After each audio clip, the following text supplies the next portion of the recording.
We're live, my friends. We are live. Bailey told me not to talk too much before I played the little intro music because it makes the editing for the podcast harder, but I didn't have the intro music pulled up. Welcome to the Remodeler Show, hosted by Kyle Hunt.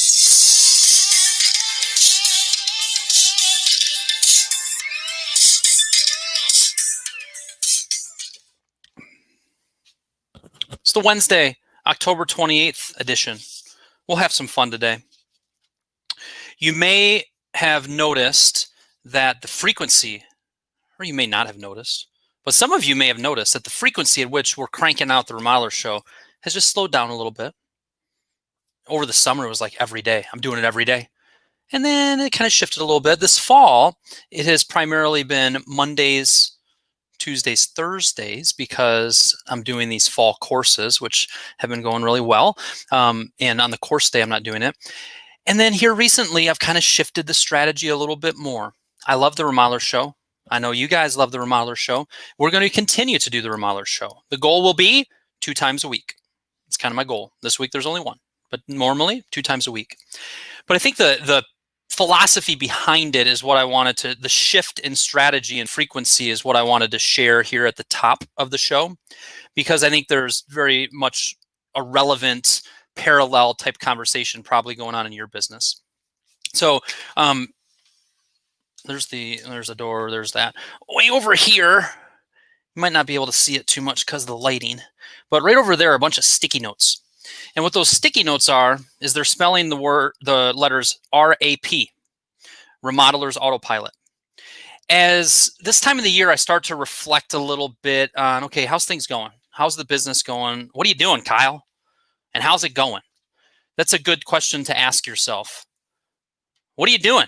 How's it going? You happy with the strategy? Is the strategy working? Let's evaluate kind of the projects that we're doing, how we're investing our time. There's a lot of questions that as business owners, we should be asking ourselves, right? The sticky notes need their own lighting. Yes, but hopefully you guys can still see them. It's nice to put like a visual, by the way, of like goals. I found that to be helpful. But as I was reflecting on my business, I love one-on-one coaching. I'm going to continue to one-on-one coaching, although I need to make sure I say no a little more often. I've said no 3 times to 3 opportunities here recently, a couple speaking events and different things, and not necessarily no forever, but no, hey, for the next couple months. Because if we just keep taking things on, we get busier. I love my Remodeler Circle groups. Got 6 of those out there. They're going well. Going to keep doing those. And Remodelers Auto and courses. I've done a lot more in courses this year, and my mind is on fire already for spring courses for 2021. Hopefully we can also do an in-person event someday. But the Remodeler's Autopilot is something that is a specific problem that remodelers have.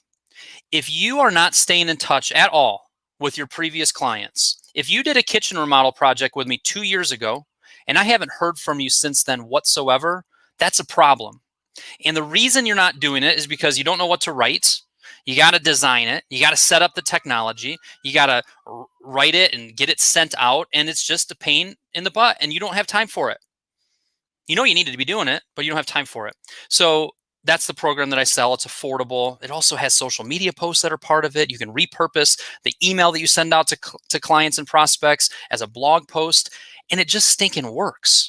Like there's very little attrition in it. Like people sign up and they're like, this is super cool. It works. I keep getting responses from clients. They have a referral for me. They have a new project. It just works. And it should be part of your marketing plan, whether I do it for you and my team does it for you, or whether you do it in-house. Need to be staying in touch with our previous clients. But as I look at that, and I've got about 40-something remodelers signed up for it, I thought to myself, Kyle, there's hundreds of remodelers who could use that service, who it could help. By the way, it's probably a very profitable area of your business. And I'm just not putting my attention on it. I'm not putting focus on it. I'm undercutting the opportunity to grow it. I'm finding other things to do. And that is very similar in a lot of our businesses. We identify something that if we put energy and effort and focus, time and strategy behind, we could grow it.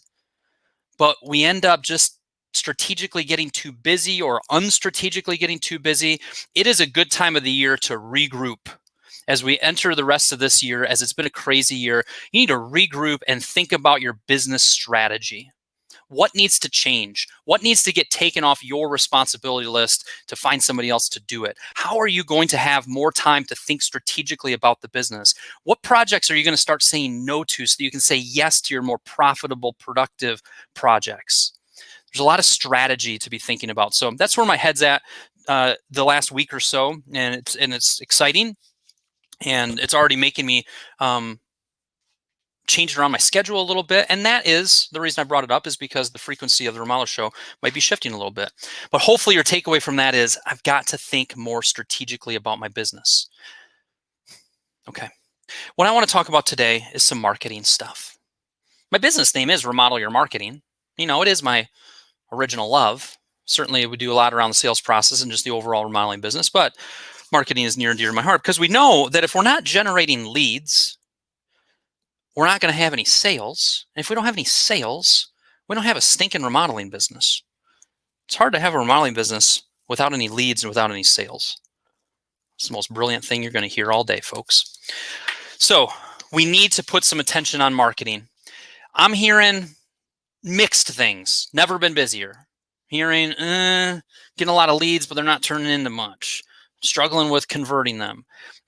There's just so much unknown out there. But here's what I do know. I don't care what time of the year it is, where we are in an election cycle, pandemic, no pandemic. As remodelers, as a business owner that runs a remodeling business, you need to always be marketing.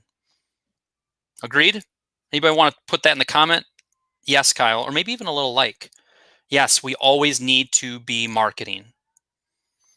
Anybody like or comment? I'm not moving on until somebody likes or comments that. Hi, Jim. Hi, Bram. Okay. So here's some ideas for you. Let's just go through them. Google reviews. Kyle, you talk about that all the time. Good. Do I sound like a broken record? Good. Have you been doing anything about it? I hope so. There's some kind of emergency going on outside, and they keep hitting their sirens. Can you guys hear that? It's distracting me. Oh, they're driving by. Ooh, fire truck. Okay. Fire trucks keep their stinking trucks clean. Make sure your trucks are clean. Actually, one of the items on here is review and improve the elements that make up your image. Everything that, when it comes to your image, is either supporting, is neutral, or is disrupting. And how we do little things is how we do big things. So as that fire truck that's shiny goes by, remember to make sure that our company shines up their trucks. We're clean, we're presentable. That matters. Okay, back to the Google reviews. It's important. Google continues to make it a priority. They continue to value it in their algorithm. If I am somebody that was referred to you and I type in your business name, a lot of times, 9 times out of 10, I'm going to be on Google. First of all, that's why Google is way more important than other places. And I'm going to want to read your reviews. I was talking to one of my clients last week. They have one review, and I challenged him hard. You need to improve that, because he's one frustrated prospect. It's usually not even a client. It's a prospect that, you turn down an opportunity, who writes a nasty review for you. He's one away from being a 2-star company. And if I'm just searching kitchen remodeling, his city, state name, and that pops up, he doesn't look good. And I know he's an amazing remodeler.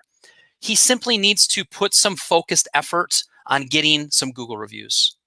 You pull up your phone, pull up the name of one of the clients who love you, and just say, "Can you do me a favor?" ? Don't say anything else. They will respond back 90% of the time, guaranteed. And you say, "We're looking to get some Google reviews, and I was wondering if you could help me with that." That's all you need to do.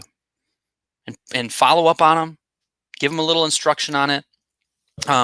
Bailey, if you want to put in the comments, maybe I think we got a link to the Google review template, or we can link somebody to that, even if it's a Dropbox link. And we need to do that. If you want to set a goal of 1 per month for sure, but I would prefer a goal of 1 by the end of today. Okay, so that is item number 1 on some marketing related items for you to consider and improve. Okay, Call previous clients. We talked about staying in touch via email. We can stay in touch in several different ways, but a very simple way to go about marketing that's quite inexpensive because you're already paying your phone bill is just to call some previous clients.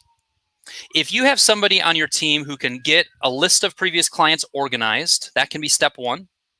Step number two, put that person in charge of getting you 5 names with their numbers, with maybe the year we did their job, if that's easy to get, and have them put that on your desk once a month. Or with your schedule, it might work better to do 2 per week. Whatever the case is, let your office manager, let your assistant manage that for you. All you have to think about is they gave me 2 names this week, or they gave me 5 names for this month, and I need to just call them. What do you say on that call? That call is simply this: hey, I was thinking about you and your family and wanted to check in, see how you are doing. And secondly, see how the job we did for you is holding up. Calling you for 2 reasons. 1, to just check in, see how you and your family are doing. And number 2, to see how the job we did for you is holding up.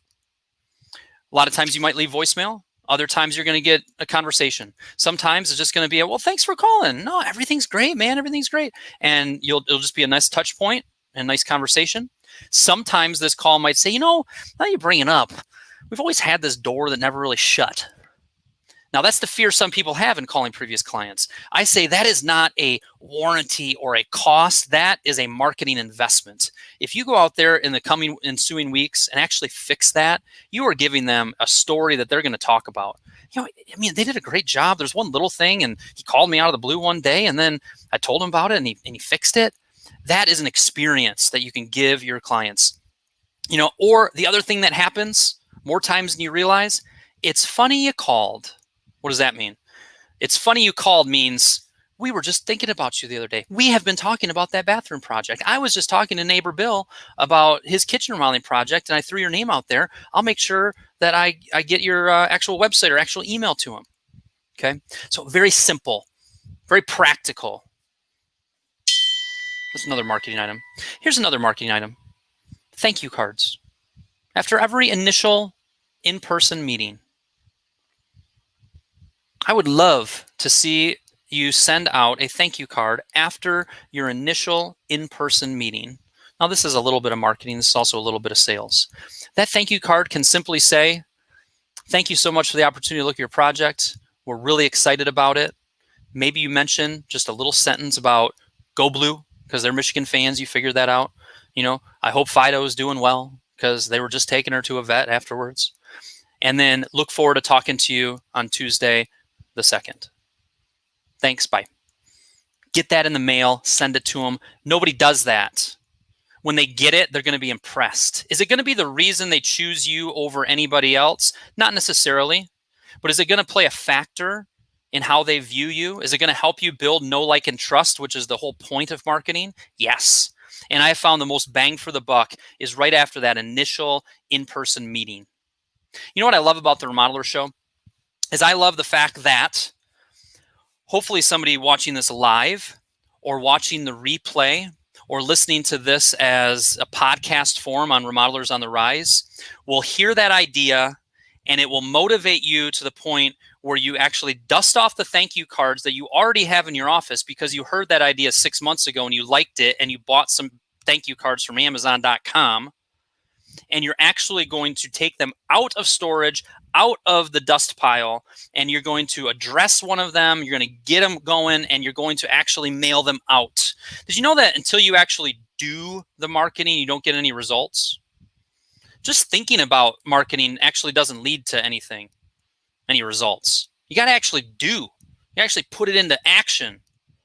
So hopefully, whether it is texting that client about Google reviews, whether it's calling a previous client, whether it's sending a thank you card, one of those things is actually going to push you to action.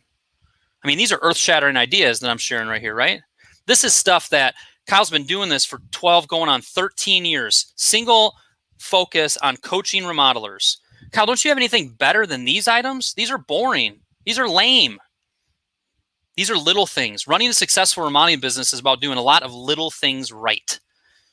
And these are super practical and they work. I'm a little feisty today. You know why I'm a little feisty is Bailey sent me over this 2-minute clip from a previous remodeler show from a couple months ago, and I was super fired up in it, and it was a really good clip, and it put me in a mood to kind of be feisty. I apologize. Okay, this next one, networking / BLBs. What does a BLB stand for? Somebody might be asking. It stands for breakfast, lunch, or beer. Breakfast, lunch, or beer. Let's just focus really on that BLB part. Who do we have a BLB with? And why do I call it a BLB? I call it a BLB because then you remember the acronym. And when I say, have you done any BLBs this month? You know what I'm talking about.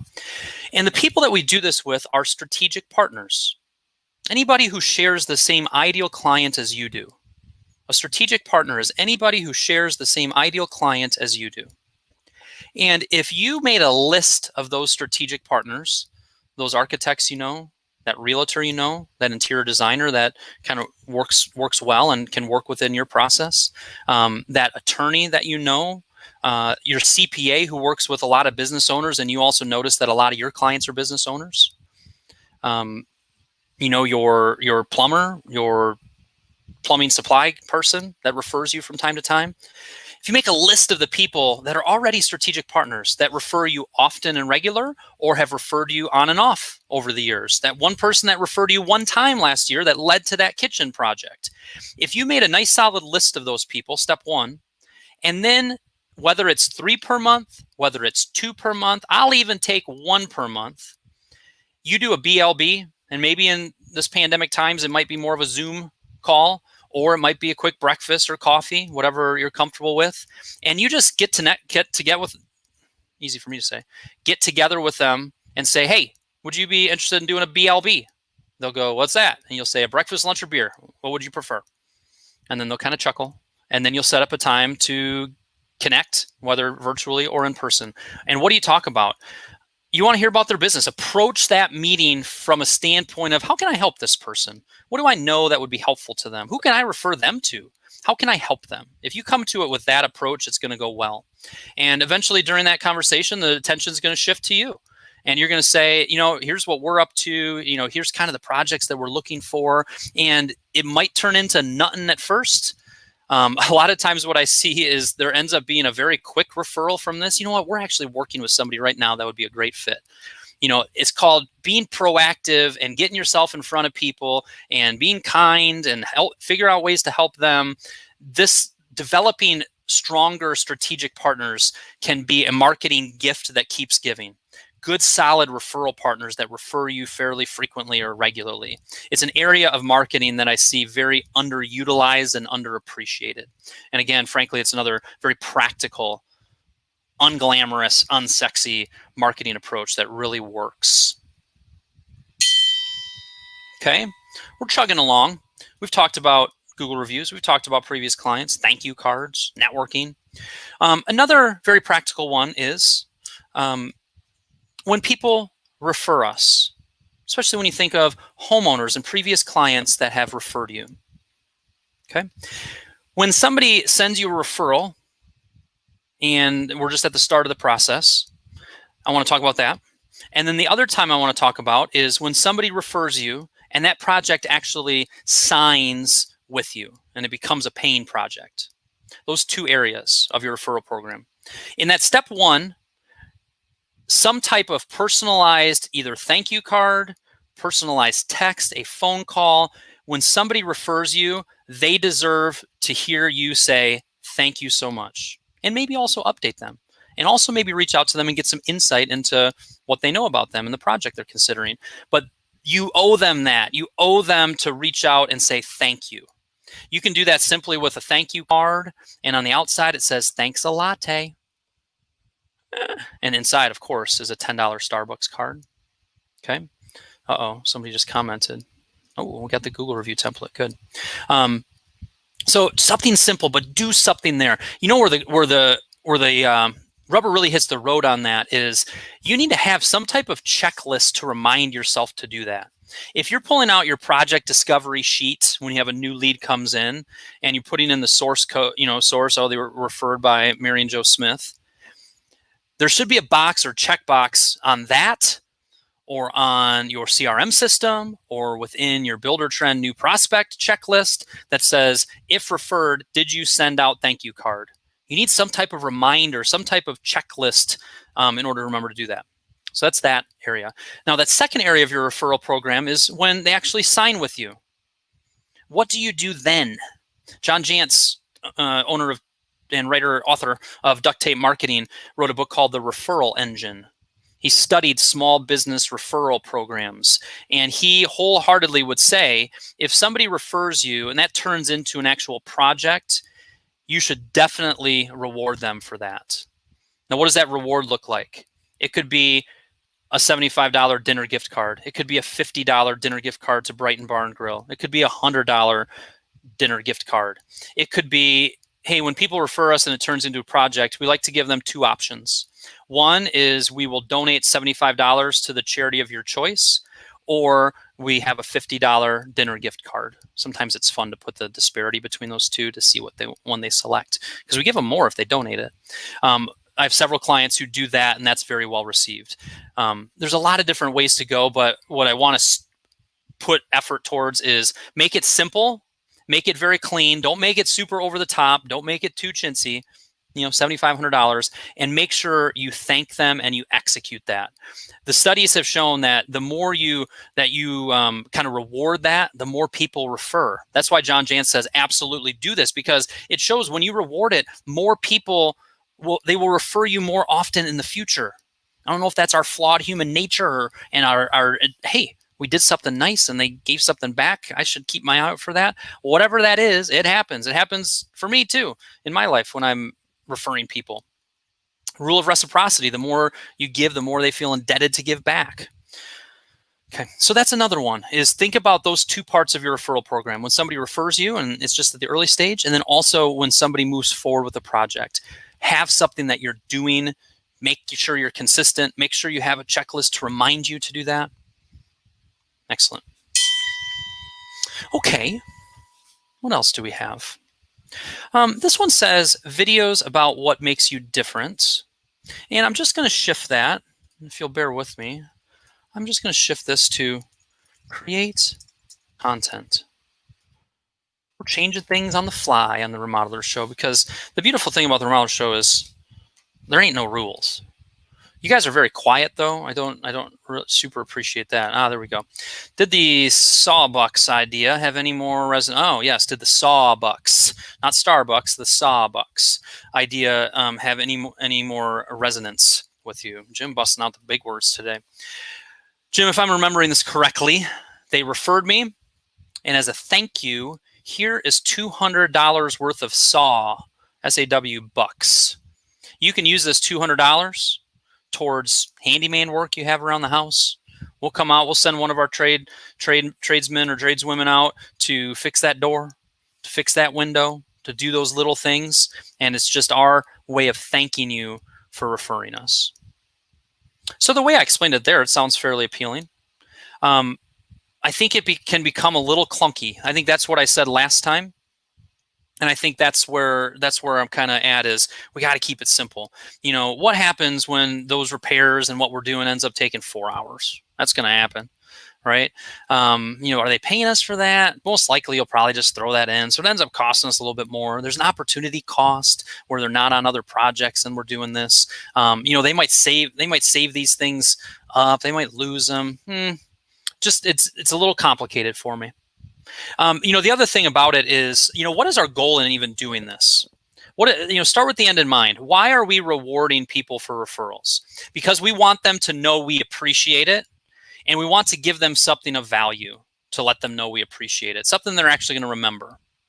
So if we can do those two things without a lot of complexity, this business is already, you got enough to worry about. You got enough to manage. You got enough to do. If you can now nail those two things without making it complex, then go with the simple option, the clean option, the clear option.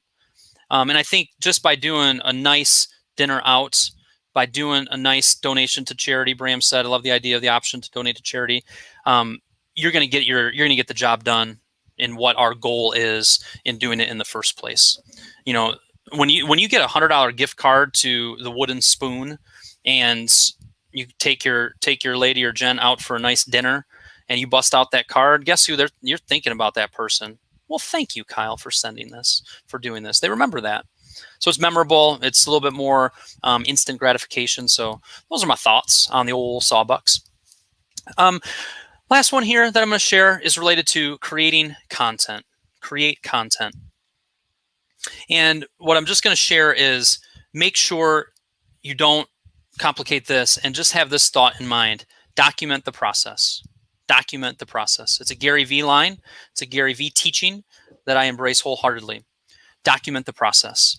There are things that you're doing in the boring office of yours. Kyle, I'm not even on a job site. I'm just sitting in here in the office. I'm just, working on selections. I'm just working on this design in 2020. Take a picture of that design. Share a little story. Working on finalizing the design for this kitchen. We're excited to present this to our clients next week. They're, working with us through the design and project development process that we talk about often. And we are opening up their kitchen. They are going to love it. Maybe you have a faucet sitting around.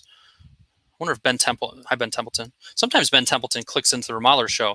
Wonder if there's like a Matrix thing going on where he's like watching the Remodeler Show and calling. Although he wouldn't be doing that because he knows that I'm doing this. So he's probably just calling me back.